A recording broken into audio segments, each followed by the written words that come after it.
एडजी पर आपका फिर से स्वागत है आपके पर्सनल एआई ट्यूटर के साथ। आज हम क्लास 10 हिंदी यानी सीबीएसई क्लास 10 के अध्याय जयशंकर प्रसाद को आराम से और गहराई से रिवाइज करेंगे। यह हमारा एक्सटेंडेड एपिसोड है, लगभग 30 से 60 मिनट का, इसलिए जल्दी करने की जरूरत नहीं। मैं हूं गौरव और मेरे साथ हैं स्वाति। नोटबुक हो तो पास रख लेना, लेकिन चाहो तो बस सुनकर भी रिविजन कर सकते हो। जयपुर की अनन्या ने पिछले हफ्ते कहा था कि उसे लेखक की रचनाएं याद रहती हैं, पर उनका योगदान समझाकर लिखना मुश्किल लगता है। आज हम जीवन परिचय, प्रमुख रचनाएं, प्रकृति और मानव मन, भाषा शैली, संस्कृति, संभावित सवाल और एग्जाम टिप्स सब साथ में देखेंगे।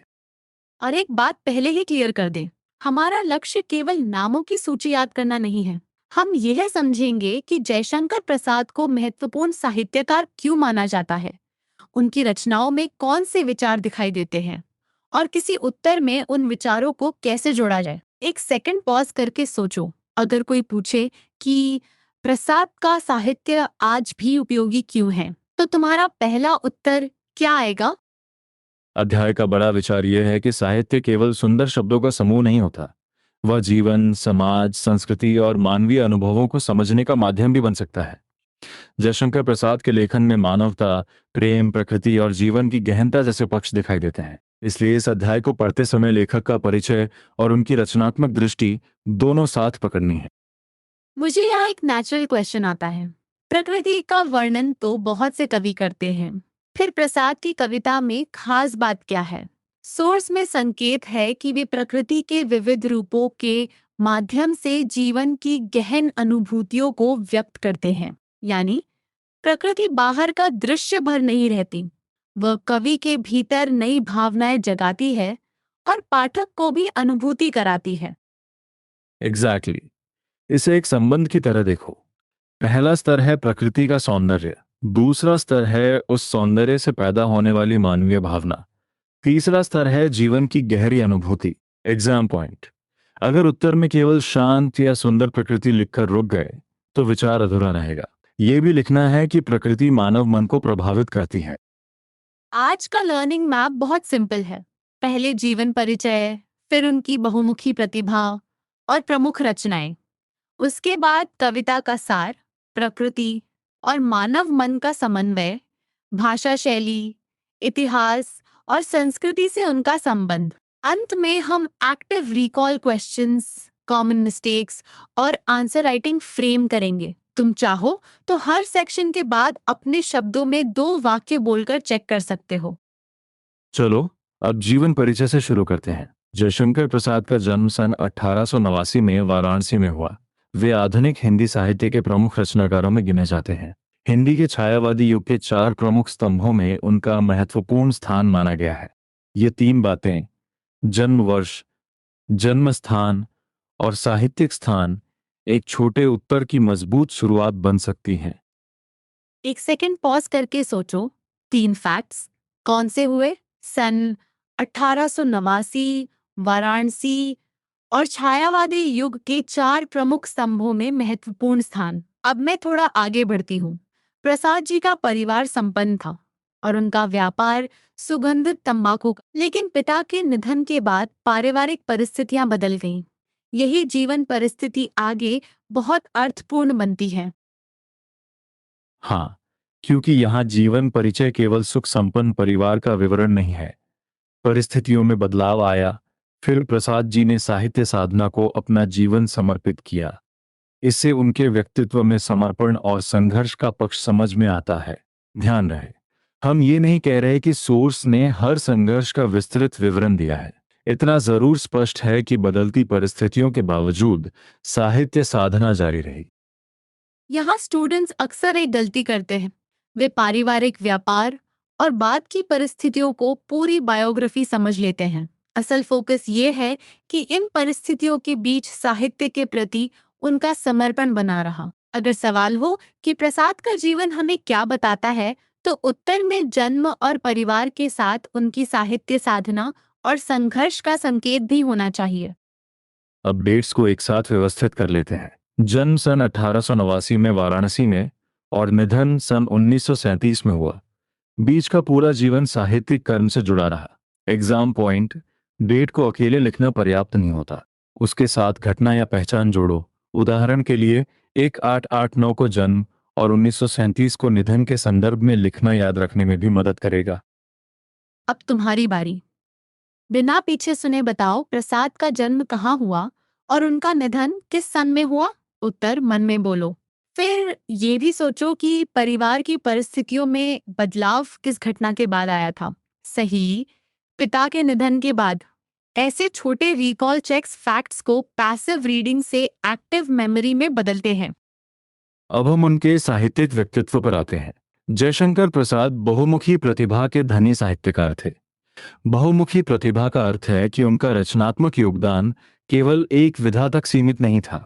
उन्होंने कविता, नाटक, कहानी, उपन्यास और निबंध सभी विधाओं में उल्लेखनीय रचनाएं की। यही विस्तार उन्हें व्यापक साहित्यिक व्यक्तित्व देता है। मैं यहाँ एक चेकिंग क्वेश्चन पूछूं। अगर कोई छात्र लिखे कि प्रसाद केवल कवि थे, तो वह उत्तर अधूरा क्यों होगा? क्योंकि सोर्स उन्हें बहुमुखी साहित्यकार बताता है और कविता के साथ नाटक, कहानी, उपन्यास तथा निबंध में भी उनके योगदान का उल्लेख करता है। इसलिए लेखक की पहचान को एक ही विधा में बंद मत करना। बिल्कुल। उत्तर लिखते समय पहले ब्रॉड स्टेटमेंट दो, फिर विधाओं के नाम लिखो। जैसे प्रसाद बहुमुखी प्रतिभा के साहित्यकार थे जिन्होंने कविता, नाटक, कहानी, उपन्यास और निबंध में रचनाएं की। इसके बाद एक दो प्रमुख कृतियों का उदाहरण दे सकते हो। इस स्ट्रक्चर से उत्तर में पहचान, विस्तार और प्रमाण तीनों आ जाते हैं। छायावादी युगवाद पॉइंट भी इसी प्रोफाइल का हिस्सा है। उन्हें हिंदी के छायावादी युग के 4 प्रमुख स्तंभों में महत्वपूर्ण स्थान दिया गया है। इसका मतलब ये नहीं कि इस छोटे सोर्स में छायावाद की पूरी थ्योरी दी गई है। इसलिए आंसर में उतना ही लिखो जितना ग्राउंडेड है और बिना आधार के अतिरिक्त विशेषताएं जोड़ने से बचो। Let's slow this down. किसी लेखक का साहित्यिक महत्व दो स्तरों पर समझ सकते हैं। पहला, उसने कितनी विधाओं में लिखा। दूसरा, उसके लेखन में कौन से विचार और संवेदनाएं दिखाई देती हैं। प्रसाद के मामले में दोनों जुड़े हैं। विधागत विविधता के साथ मानवता, प्रेम, प्रकृति, भारतीय संस्कृति और मानवीय मूल्यों की उपस्थिति उनके योगदान को गहराई देती है। अब एक मिनी रिकैप। जीवन परिचय में हमने 1889, वाराणसी, छायावादी युग और बदलती पारिवारिक परिस्थितियों के बावजूद साहित्य साधना याद की। साहित्यिक प्रोफाइल में बहुमुखी प्रतिभा और 5, क्या तुम पांचों विधाएं गिना सकते हो? कविता, नाटक, कहानी, उपन्यास और निबंध। अभी तक का सेंट्रल आइडिया है व्यापक रचनात्मकता के साथ गहरी संवेदनशीलता। अब प्रमुख रचनाओं को व्यवस्थित करेंगे। कविता की ओर देखें तो कामायनी, आंसू, झरना, लहर और कानन कुसुम प्रमुख नाम है। नाटक की ओर ध्रुव स्वामिनी, चंद्रगुप्त, स्कंदगुप्त और राजश्री विशेष रूप से उल्लेखनीय है। सोर्स में रचनाओं की यह सूची उनके बहुमुखी साहित्य के योगदान को समझाने के लिए दी गई है। मैं लिस्ट को याद करने का एक तरीका सुझाऊंगी, लेकिन यह कोई नई फैक्चुअल कैटेगरी नहीं है। पहले कविताओं का समूह बोलो, फिर नाटकों का समूह, कामायनी, आंसू, झरना, लहर, कानन कुसुम, फिर ध्रुव स्वामिनी, चंद्रगुप्त, स्कंदगुप्त, राजश्री। ग्रुपिंग के नाम अलग अलग बिखरे हुए नहीं लगते। एक क्लैरिफिकेशन जरूरी है। उपलब्ध सामग्री रचनाओं के नाम देती है, लेकिन हर रचना का अलग कथानक या विस्तृत विश्लेषण नहीं देती। इसलिए हम चंद्रगुप्त या स्कंदगुप्त की कहानी इन्वेंट नहीं करेंगे।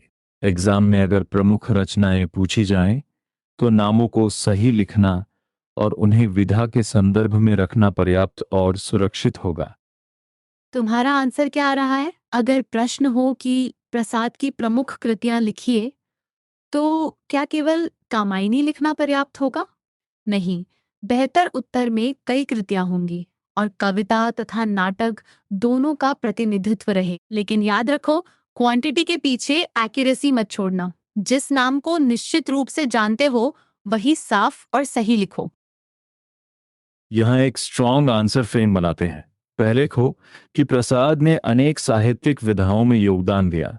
फिर कविता की प्रमुख कृतियों में कामायनी, आंसू, झरना, लहर और कानन कुसुम का उल्लेख करो। इसके बाद नाट्य रचनाओं में ध्रुव स्वामिनी, चंद्रगुप्त, स्कंदगुप्त और राजश्री लिखो। अंत में उनके साहित्यिक महत्व की एक पंक्ति जोड़ो। और आंसर में सूची को बिना अर्थ के मत छोड़ना। एक कनेक्टिंग सेंटेंस जोड़ो कि ये रचनाएं उनकी विधागत विविधता और साहित्यिक क्षमता को दिखाती हैं। यही छोटा कनेक्शन उत्तर को रटन सूची से समझ आधारित उत्तर बनाता है।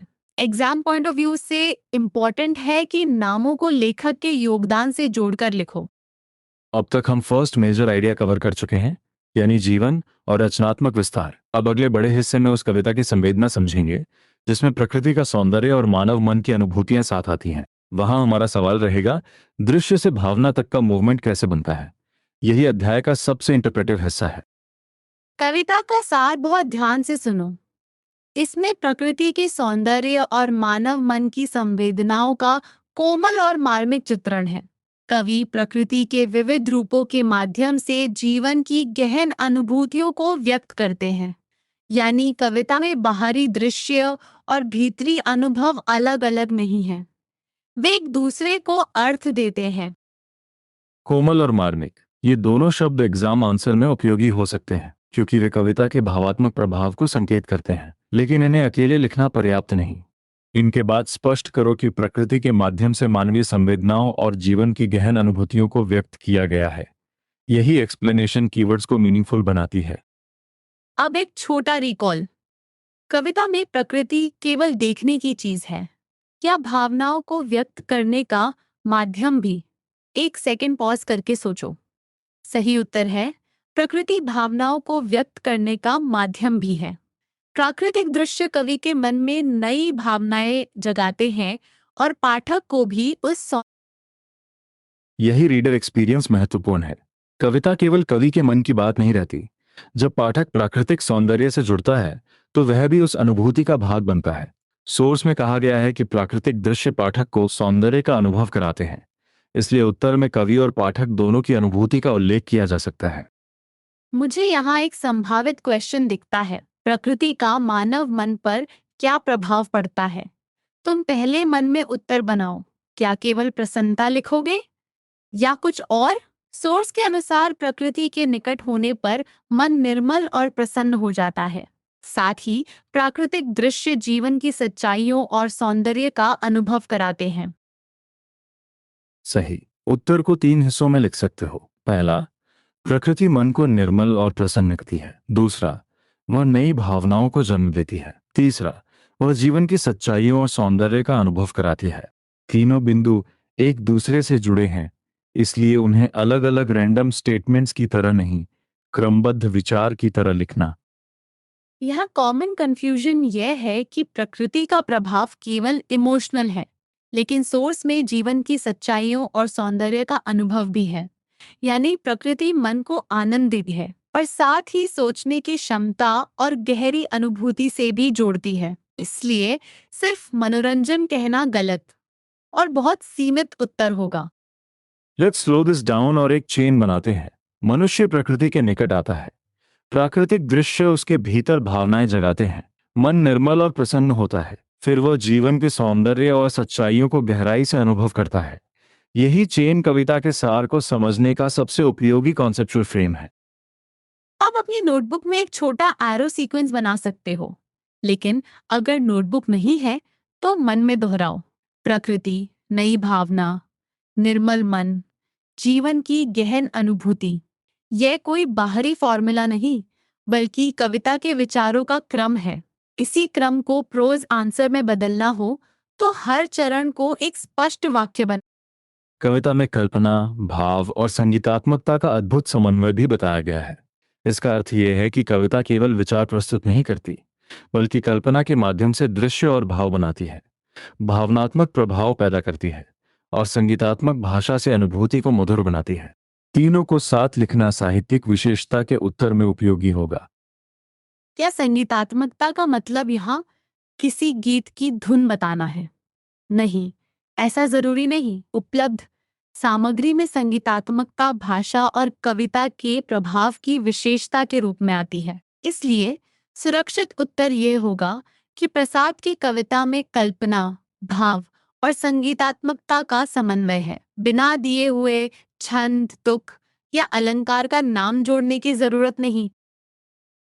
बहुत महत्वपूर्ण सावधानी। जब सोर्स किसी विशेष अलंकार, छंद या पंक्ति का नाम नहीं देता, तो आंसर में अपनी तरफ से निश्चित दावा नहीं करना चाहिए। हम केवल ग्राउंडेड फीचर्स लिखेंगे, जैसे प्रकृति सौंदर्य, मानवीय संवेदना, कल्पना, भाव और संगीतात्मकता। यही एकेडमिकली रिस्पॉन्सिबल प्रिपरेशन है। अब तक हम सेकंड मेजर आइडिया कवर कर चुके हैं। पहले लेखक का जीवन और विधागत विस्तार समझा, फिर कविता का कोर समझा। Quick check. कविता में प्रकृति का कौन सा रूप प्रमुख है? शांत, मधुर और मनोहर। और उसका परिणाम क्या है? मन निर्मल और प्रसन्न होता है तथा जीवन की गहरी अनुभूति होती है। अब भाषा शैली पर आते हैं। जयशंकर प्रसाद की भाषा अत्यंत परिष्कृत, भावपूर्ण और काव्यमय बताई गई है। टॉपिक वाइज कंटेंट में भाषा को परिष्कृत और संगीतात्मक भी कहा गया है। इसलिए लैंग्वेज स्टाइल का उत्तर बनाते समय इन 4 संकेतों को जोड़ो: परिष्कृत, भावपूर्ण, काव्यमय और संगीतात्मक। इन शब्दों का अर्थ भी समझ लेते हैं। परिष्कृत भाषा यानी सधी हुई और साहित्यिक अभिव्यक्ति। भावपूर्ण भाषा पाठक के मन में अनुभूति जगाती है। काव्यमय भाषा में सौंदर्य और कल्पना का प्रभाव होता है। संगीतात्मक भाषा में अभिव्यक्ति का मधुर और लयात्मक प्रभाव महसूस होता है। ये सामान्य अर्थ हैं और सोर्स की विशेषताओं को समझने में मदद करते हैं। एग्जाम पॉइंट: भाषा शैली पूछे जाने पर केवल एडजेक्टिव्स की सूची मत बनाओ। पहले विशेषता लिखो, फिर उसका प्रभाव बताओ। उदाहरण के लिए, भाषा भावपूर्ण है, इसलिए वह मानवीय संवेदनाओं को प्रभावी ढंग से व्यक्त करती है। भाषा संगीतात्मक है, इसलिए कविता की अनुभूति मधुर और प्रभावशाली बनती है। इस तरह आंसर में कारण और परिणाम दोनों दिखते हैं।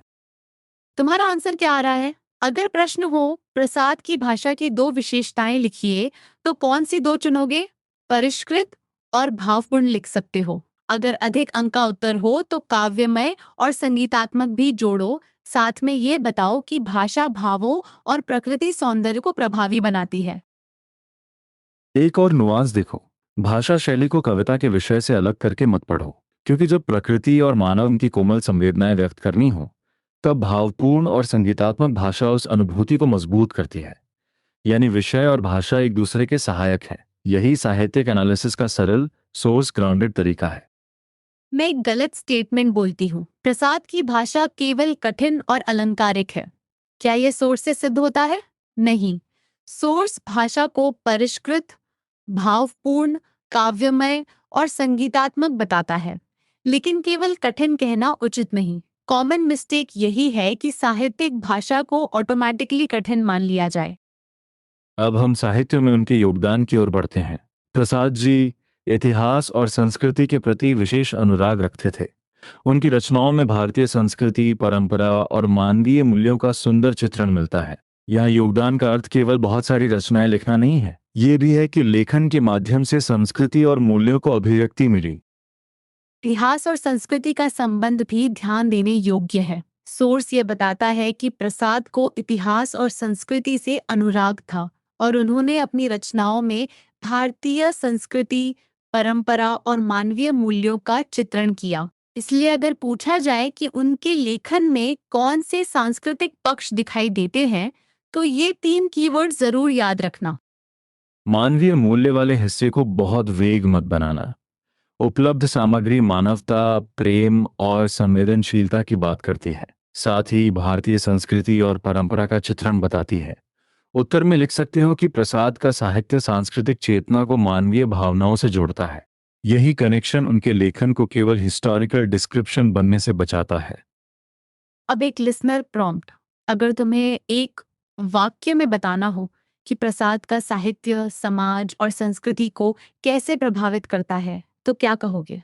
सोचो। एक ग्राउंडेड उत्तर होगा कि उनके लेखन के माध्यम से विचारों का संचार होता है और भारतीय संस्कृति, परंपरा तथा मानवीय मूल्यों का सुंदर चित्रण पाठकों तक पहुंचता है। और यही कारण है कि उनका लेखन आज भी प्रासंगिक बताया गया है। यहाँ प्रासंगिकता को बहुत स्पेसिफिक मॉडर्न इवेंट से जोड़ना जरूरी नहीं, इतना पर्याप्त है कि मानवता, प्रेम, प्रकृति, संस्कृति और गहरी सोच जैसे विषय आज भी पाठक को प्रभावित कर सकते हैं। साहित्य समय की चुनौतियों को संबोधित करके वर्तमान पाठक से संवाद कर सकता है। याद रखो, प्रासंगिकता का उत्तर लिखते समय केवल ये मत कह देना कि वे महान थे। बताओ कि उनके विचार और संवेदनाएं आज भी पाठक को सोचने, अनुभव करने और मानवीय मूल्यों से जुड़ने के लिए प्रेरित करती हैं। यही एक्सप्लेनेशन आंसर को असर्शन से रीजनिंग में बदलती है। अब हम क्वेश्चन प्रैक्टिस में प्रवेश कर रहे हैं। पहला प्रश्न, जयशंकर प्रसाद का जन्म कब और कहाँ हुआ? उत्तर में सन 1889 और वाराणसी लिखना है। दूसरा, वे किस साहित्यिक युग के प्रमुख स्तंभों में माने जाते हैं? हिंदी के छायावादी युग के 4 प्रमुख स्तंभों में उनका महत्वपूर्ण स्थान है। छोटे प्रश्न में भी वर्डिंग प्रिसाइज रखो।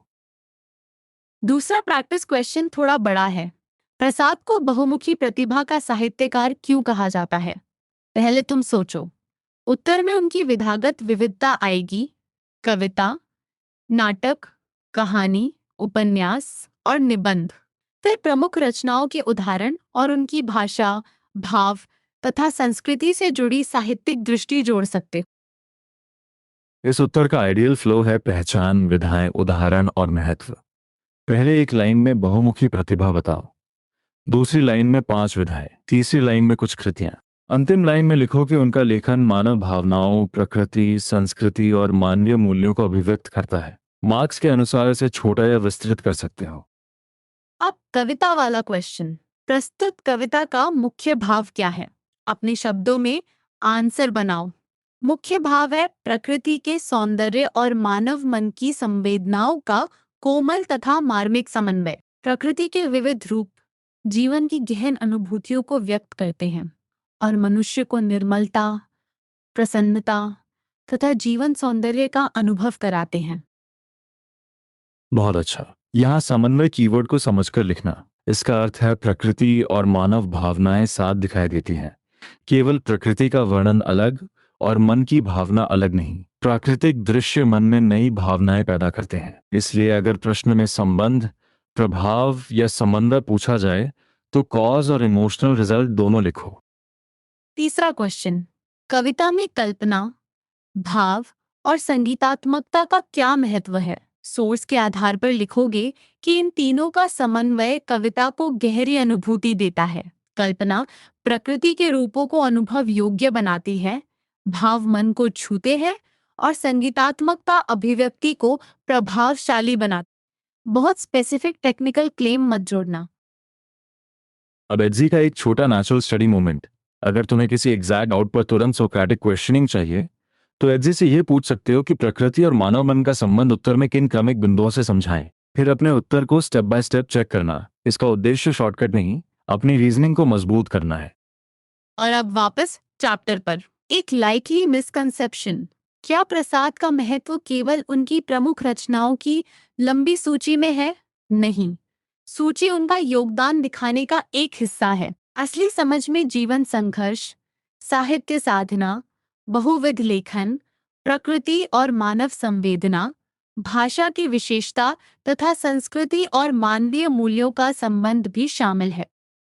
अब हम फाइनल एग्जाम सेक्शन में धीरे धीरे प्रवेश कर रहे हैं। शॉर्ट आंसर के लिए कीवर्ड्स तैयार रखो।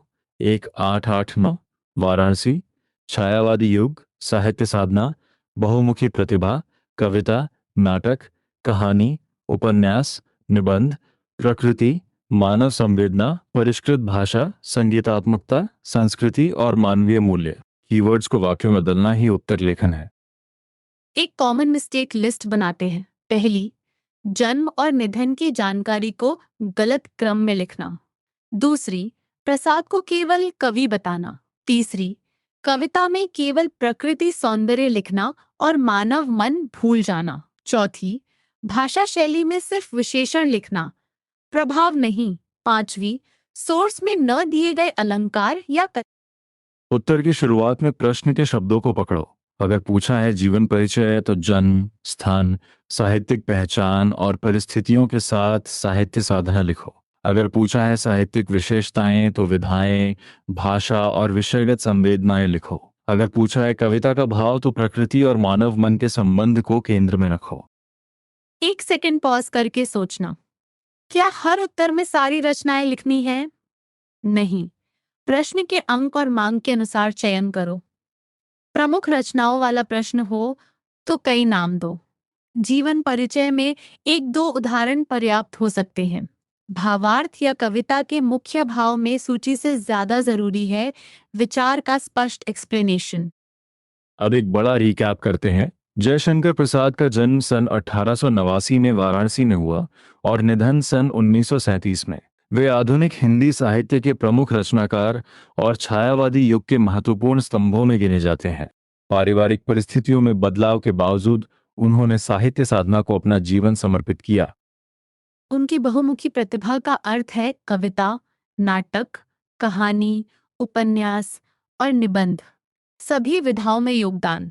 प्रमुख कृतियों में कामायनी, आंसू, झरना, लहर, कानन कुसुम, ध्रुव स्वामिनी, चंद्रगुप्त, स्कंदगुप्त और राज्यश्री। याद रखो लिस्ट को। कविता के केंद्र में प्रकृति का सौंदर्य और मानव मन की संवेदनाएं हैं। प्रकृति के विविध रूप जीवन की गहन अनुभूतियों को व्यक्त करते हैं। प्रकृति के निकट आने पर मन निर्मल और प्रसन्न होता है तथा जीवन की सच्चाइयों और सौंदर्य का अनुभव होता है। कविता में कल्पना, भाव और संगीतात्मकता का समन्वय है। भाषा परिष्कृत, भावपूर्ण, काव्यमय और संगीतात्मक है। प्रसाद इतिहास और संस्कृति के प्रति अनुराग रखते थे। उनकी रचनाओं में भारतीय संस्कृति, परंपरा और मानवीय मूल्यों का सुंदर चित्रण मिलता है। इसलिए उनका साहित्य पाठक को केवल सौंदर्य का आनंद नहीं देता, बल्कि गहराई से सोचने और मानवीय संवेदनाओं से जुड़ने के लिए भी प्रेरित करता है। अब फाइनल चैलेंज से पहले पूरा उत्तर फ्रेम बोलते हैं। परिचय से शुरू करो। 1, 8, 8, 9 और वाराणसी। फिर आधुनिक हिंदी साहित्य और छायावादी युग में स्थान। उसके बाद बहुमुखी विधाएं और प्रमुख कृतियां। फिर भाषा की विशेषताएं। अंत में प्रकृति, मानव मन, भारतीय संस्कृति और मानवीय मूल्यों का संबंध। यह कोहेरेंट सीक्वेंस है। फाइनल चैलेंज तुम्हारे लिए है। बिना नोट्स देखे 1 मिनट में बोलो जयशंकर प्रसाद का साहित्यिक महत्व क्या है। उत्तर में कम से कम 5 बातें जोड़ो। उनका बहुविध लेखन, प्रकृति और मानव संवेदना, परिष्कृत और संगीतात्मक भाषा, भारतीय संस्कृति और मानवीय मूल्य तथा साहित्य साधना के प्रति समर्पण। फिर अपने उत्तर में एक कॉमन मिस्टेक खुद खोजो। और अगर किसी बिंदु पर तुम्हें लगे कि तुमने नाम याद कर लिए हैं लेकिन रीजनिंग नहीं बन रही, तो उसे किसी मित्र को पढ़ाकर समझाओ। टीचिंग अ फ्रेंड एक्टिव रिकॉल का अच्छा तरीका है। मित्र उपलब्ध ना हो तो अपने ही उत्तर को क्वेश्चन आंसर फॉर्मेट में बोलो। इससे पता चलेगा कि कहाँ केवल शब्द याद है और कहाँ कॉन्सेप्ट सचमुच क्लियर है। आज हमने जयशंकर प्रसाद का जीवन, 1889 का जन्म और 1937 का निधन, वाराणसी, छायावादी युग में उनका स्थान, बहुमुखी रचनात्मकता, प्रमुख कृतियां, प्रकृति और मानव मन का समन्वय, भाषा शैली तथा भारतीय संस्कृति और मानवीय मूल्यों को जोड़ा। कॉमन मिस्टेक याद रखो, केवल प्रकृति का वर्णन नहीं, उसके मन पर प्रभाव भी लिखना है। अब एक छोटा उत्तर खुद लिखो और एजी के साथ उसे स्टेप बाय स्टेप चेक करो। अगली रिवीजन तक अपने शब्दों में ये चैप्टर समझा कर देखना। बहुत अच्छा किया। फिर मिलेंगे।